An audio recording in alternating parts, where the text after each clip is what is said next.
Marcus Aurelius, the man who tamed his own empire.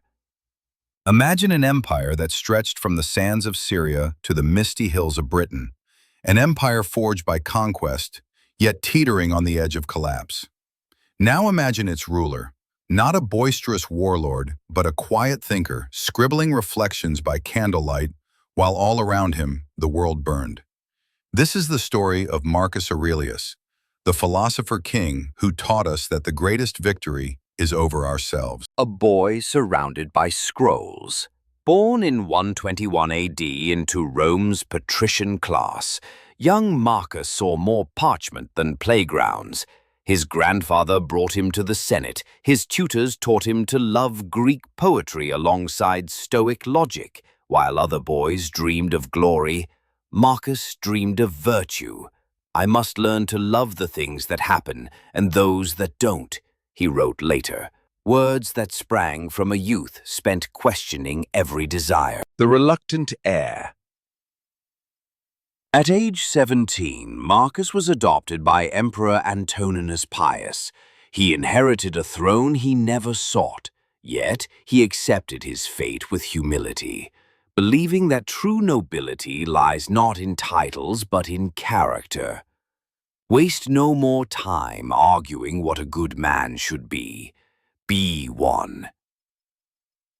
Trials of an Emperor. When Marcus became emperor in 161 AD, plague ravaged cities, barbarian armies pressed at the borders, and treachery lurked in the Senate halls. Every sunrise brought new calamities. Most rulers would have crumbled. Instead, Marcus opened his private journal, what we now call the Meditations, and reminded himself daily, "If it is not right, do not do it. If it is not true, do not say it." These weren't public speeches, they were notes to his own soul, a lifeline through chaos. The soldier-philosopher Marcus didn't sit comfortably in marble palaces. He donned armor, marched through freezing Alps, and shared hardship with his legions.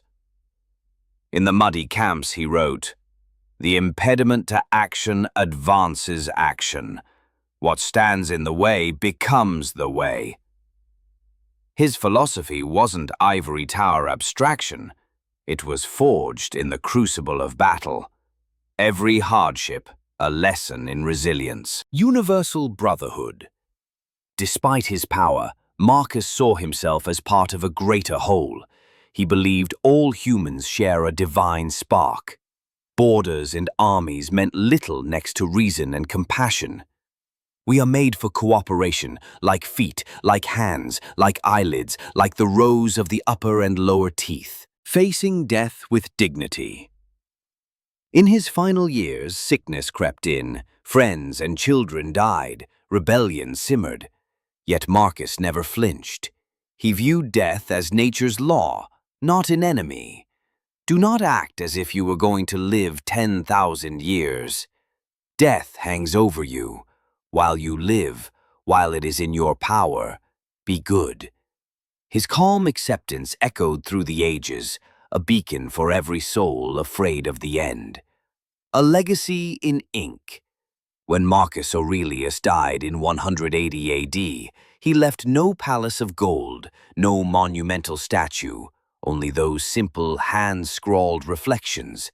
But those pages, once private reminders, became a guidebook for humanity's greatest challenges: anger, loss, fear, desire. Today, in times of uncertainty, his words still resonate. The happiness of your life depends upon the quality of your thoughts. Closing reflection. So what did Marcus solve?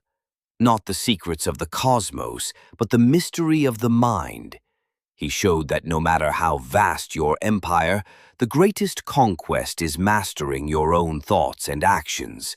When life's storms rage, remember the man who led legions yet wrote, "The soul becomes dyed with the color of its thoughts." Tame your own empire, and you too will find the peace that Marcus Aurelius discovered in the turmoil of his age.